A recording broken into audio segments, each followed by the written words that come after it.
Hey everybody, welcome to Your Music Sucks. I'm Brian Beaudoin. That is my good friend Craig Gass from Howard Stern, Sex in the City in fucking Hawaii right now. Hi Craig, how you doing? I'm doing good, man. How are you? I'm great. I'm dandy. Yeah, you got exciting, Yeah. exciting things going on in your life. Brian just signed a management deal. He's got representation now. Is this the first time you've had representation? You know what? This is the first time I had real representation. I did have a manager at one point in the past, but it wasn't a good thing. You know, it was like I was a new comedian. He was a guy that wanted to be a manager, and it was silly. But this is the real deal. This is the real deal, Holyfield. Yeah, I have a feeling you're about to get booked a lot because the guy that you're represented by books a lot of shows, and it's I think every comedian, every musician, your dream is simply to go on the road.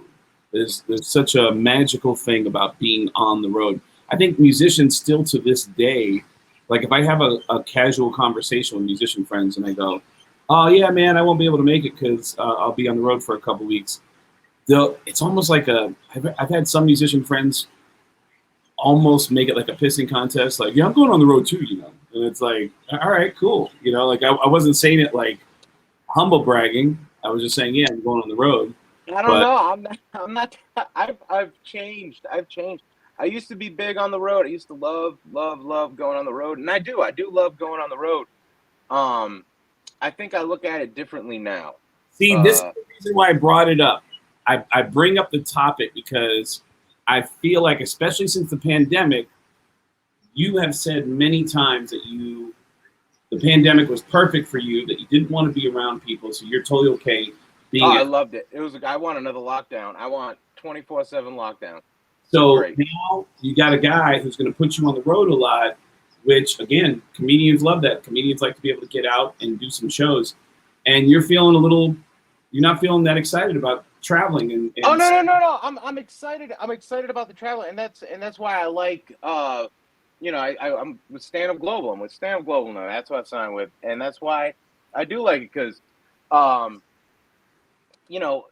they know what I'm looking for. They know the workload that I want, and they know the workload that I'm willing to handle and that I can handle, because I'm still one of these comedians. Guess what, everybody? I still have a real job that you're not supposed to know about, and so I work that all week. Now, if it gets to the point where I'm doing more traveling and comedy really takes over and I can quit that other job, I'm fine with that because that's what I'm doing now. I've evolved to that point, and it's still going to free up other time. Right now, I got a job, a company, 2 podcasts, the comedy career. It's a lot going on. So my time management is, it's important. Time management is important to me. But it's not that I'm against going out on the road. It's just that right now, with everything going on, I can't do it every weekend. So what are your needs for being, like, I'm pretty low maintenance if I'm in coach or if I get an upgrade, and I only get up to first class because I fly so much that I have a status that I'll get free upgrades and stuff like that. I know Jim Norton, he's got a thing about, he always wants to sit first class, and I think there's a specific thing about first class that he needs. He also has his guy Kenny check the hotels for reviews that involve anything about bed bugs. I think he actually travels with something like maybe his own. Oh no, Howie Mandel travels with his own sheets. Yeah. No, I mean, I'm not too particular when I travel. I am very meticulous when I travel. I'll tell you that. I fucking like to plan stuff out. Oh, I like to plan out. I like to plan out from the second I pack to leave until I get back. I like to have a plan. I like to have structure. I mean, you know that. Like when we're on the road together, first thing we do in the morning is like, all right, Craig, what is the schedule for today? What are we doing? Doing radio, and then what?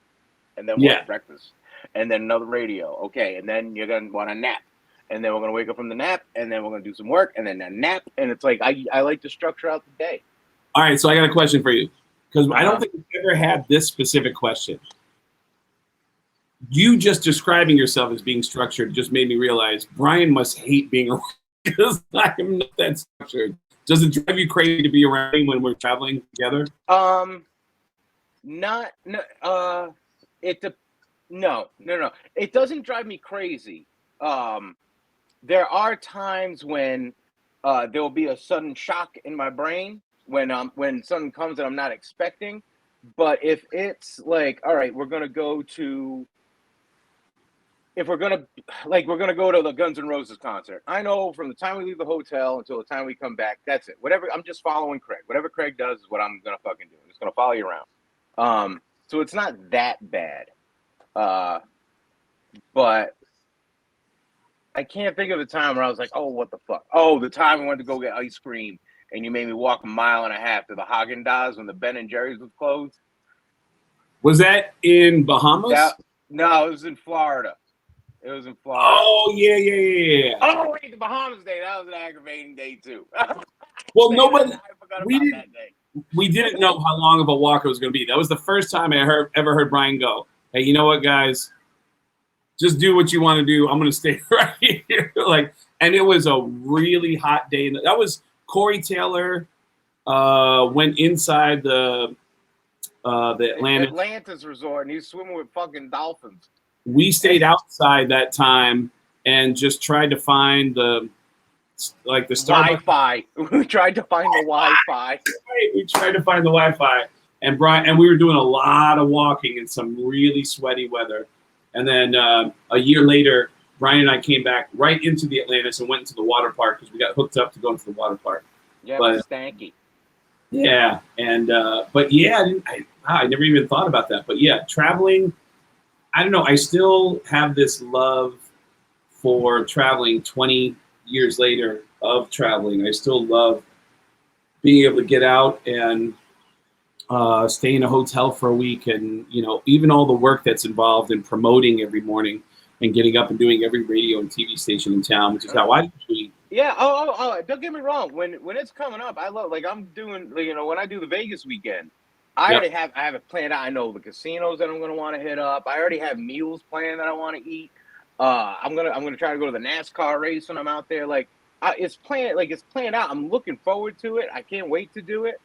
But I just can't do it 5 days a week, every week. Did you say NASCAR is in Vegas when you're there? Oh yeah, it is. Wow. Okay. I'm gonna go see Joey Logano. That's my boy, Joey Logano. Yeah.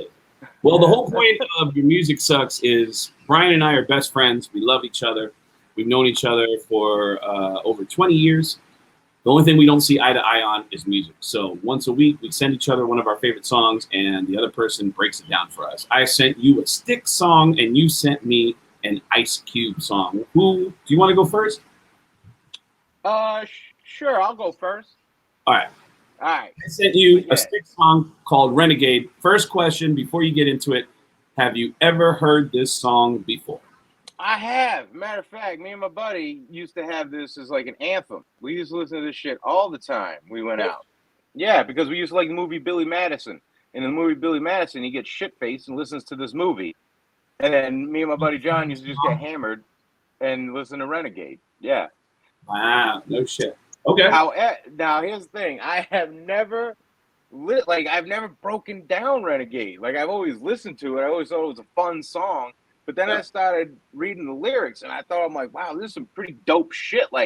It's about a dude that's about to die, and he's about to hang in the gallows, and he doesn't have very long. And you sing it, but you really don't hear it, And now I'm dead into it. And he said there was a bounty on his head, and I'm like, oh shit. And then he said, I've been living off the land. And I said, what the fuck is a land? And that threw me all off. I didn't know what a land is. Craig, do you know what a land is? A land, L-A-D? The lyric is, oh mama, I've been years on the lam.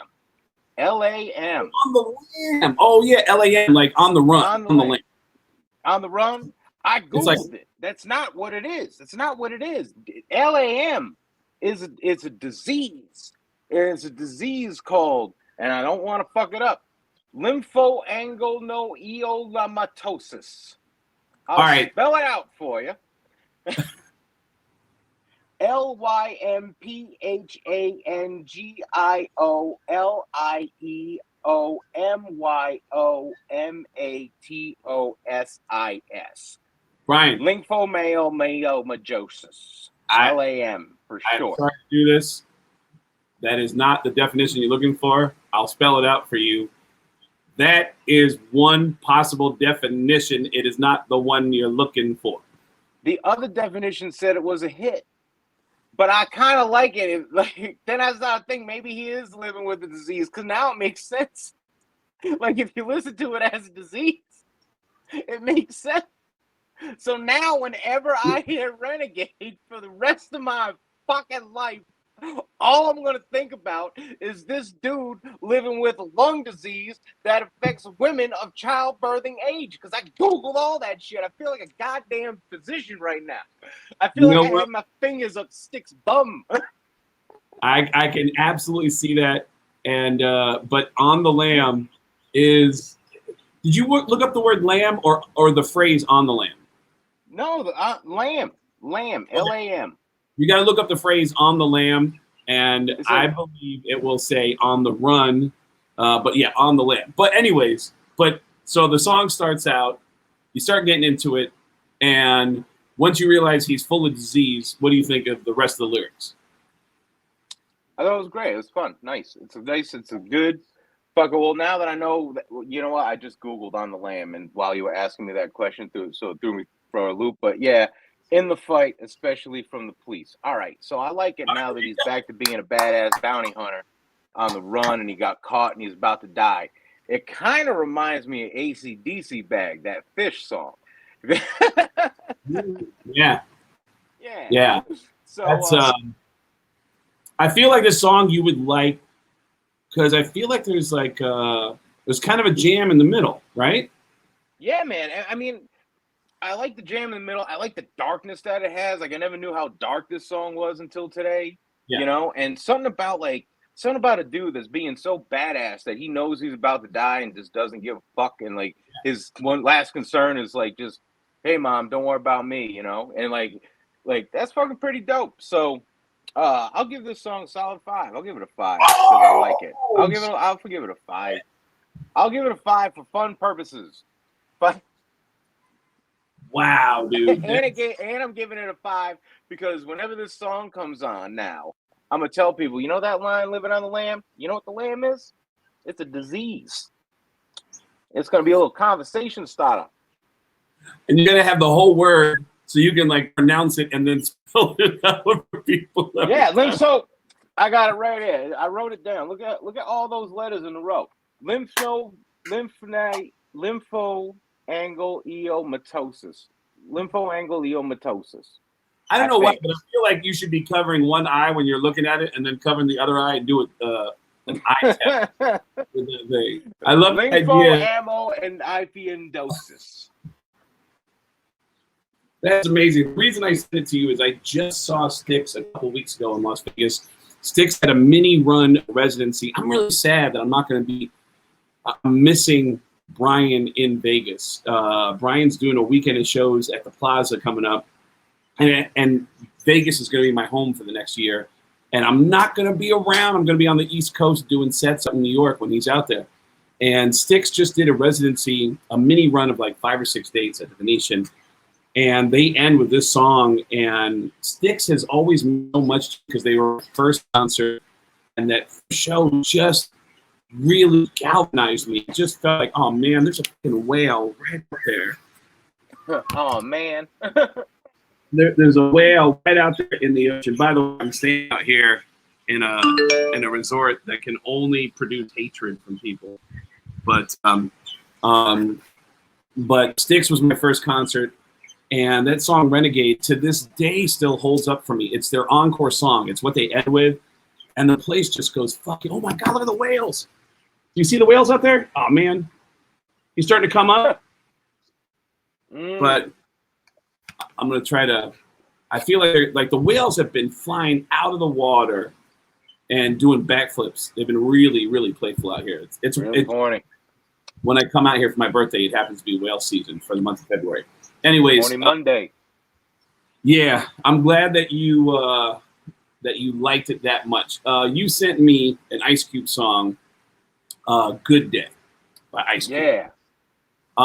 Yeah. Have you ever heard this? You have. Not only have I heard it, I had the album. I had the CD back in the day, and I loved what? Song. You never told me you had Ice Cube CD. You know what? You never told me this. Yeah, not only did I love Ice Cube, I was a fan of NWA when they first came out. Specifically, I was a fan of Eazy-E. I loved Eazy-E. NWA scared me, genuinely scared me. And when Ice Cube, I can't believe you haven't told me this. I cannot believe. I'm in shock right now. I'm shocked. Yeah, which is why I have, when you sent me, like I was into early NWA, early Eazy-E, Ice Cube, and then right around when Snoop hit and Dre hit, like I just wasn't as into rap anymore. So I didn't know anything about or much of anything of Jay-Z. Like I was a little familiar with Jay-Z. I didn't know anything about Biggie Smalls until you sent me a song, and I was able to appreciate him. But Ice Cube, and especially this song, I love this song. It's just a really chill song, although in a weird way, this song scares me a little bit too, because all of his shit about today being a good day is nobody getting murdered, nobody getting shot, not getting pulled over and beat up by the police. It's kind of a sad, fucked up song. But man, I mean, it's there's one thing that really threw me, and Brian, I've mentioned this to you a few times, that there are lyrics that I've known my whole life that I don't realize are wrong. And in the beginning of Good Day, he says, "Just waking up in the morning, gotta thank God." I thought he said, "I got a fake eye." I thought he said, "I have a fake eye." You thought he said I have fake eye? What do you think? He was Bushwick Bill from Ghetto Boys? Yeah, like, I have a fake eye. And the next line is, "I don't know, but today seems kind of odd." And I'm like, yeah, if you wake up with a fake eye, that would be Gets woken up in the morning with a fake eye. I don't know. And then he never references his eye the rest of the song. Like he just wakes up with fake eye and that's it. He never talks about the fake eye for the rest of the song. Never goes back to the fake eye. And then he goes on and says, "Well, it was a good day with me and my fake eye rolling around." I thought all these, literally for decades, that he says, "I woke up with a fake eye. I don't know, but today seems kind of odd." I'm like, that is kind of odd. That's an odd way to start your day. And then he goes into the rest of the song. I know that these lyrics so well. We don't, for the N word, we say nachos, but that lyric where he says, "I left my nachos house paid. Yeah. Picked up a girl I've been trying to fuck since the 12th grade. It's ironic. I had the brew. She had the chronic. The Lakers beat the Supersonics." That kind of bummed me out because I was living in Seattle and I was like, man, why do you got to beat the Supersonics? Like, couldn't there be? It bums me out because there's a whole generation of kids that don't even know what the fucking Supersonics are. That's true. I fell on the big fat fanny, pulled out the jammy, and killed the poo nanny. And my dick was deep, so deep. So deep, put her ass to sleep. I don't know if that's a good thing to put a girl to sleep. Like, I don't know. I always had a weird problem with that lyric, but man, it's just there's. Yeah, but at least he did it with his dick and not a pill, Bill Cosby. But I just, whenever I hear this song, there's that moment where he says, "Shake 'em up, shake 'em up, shake 'em up, shake 'em." I mean, I just love this song. So, on a scale of 1 to 5, I'm giving this a solid 5. I want to hear this song again. Wow, look at this. And by the way, songs that get a 5 from us are going to end up on our playlist for the next time we do shows together. And Brian and I are putting some dates together in 2022. I'm going to tell you what cities we're going to head to. We'll figure this whole thing out. But we got to do Miami because Brian's a big Dolphins fan, so we got to watch the Dolphins play with their crazy coach. And then we'll figure out, there's some cities I'm going to get out to. I know Vegas will be one of them. Houston. Minneapolis again. You already did Minneapolis with me. We went to Prince's house. But there's a bunch of cities I'm going to. Yeah. Brian he gave us a plate. He gave us a plate on the way out. Yeah. A plate of pancakes. Brian tried to steal Prince's ping pong paddle.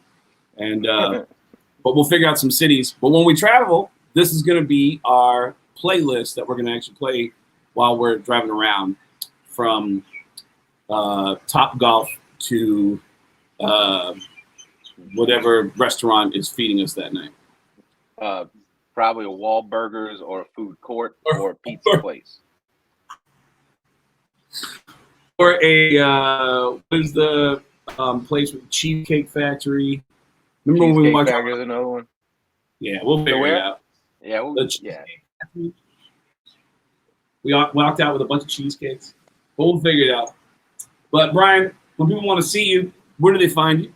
You can go to IllinoisCockburn.com, everybody. IllinoisCockburn.com. Illinois Cockburn, exactly as it sounds. IllinoisCockburn.com. You can find me and all the dates that I'm doing at GetGas.com. GetGas with 2 S's.com. Brian, I loved your music this week. I loved your music too, man. Nice. Yeah, but at the end of the day, your music sucks. I love you. I'll see you in a little bit.